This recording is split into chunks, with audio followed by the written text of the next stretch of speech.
Hey guys, welcome back to my channel Tanvir shorts. তো আজ আমি তোমাদের সাথে শেয়ার করবো দুটো ভাইরাল শাড়ি কালেকশন। তো আমি এগুলো ইনস্টাগ্রামে রিলসে প্রচুর দেখছি, সবাই পরছে, সবাই এই শাড়িগুলো পরে ভিডিও করছে। প্রচুর বড় বড় সেলারদের কাছে আমি এই শাড়ি কালেকশন দেখেছি। তো আজকে এই দুটোই তোমাদের সাথে শেয়ার করবো।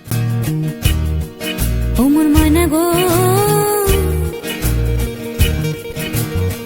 কার কারণে তুমি একলা,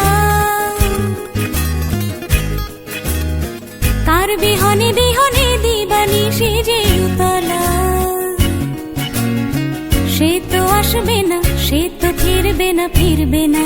ওমর ময়না গো,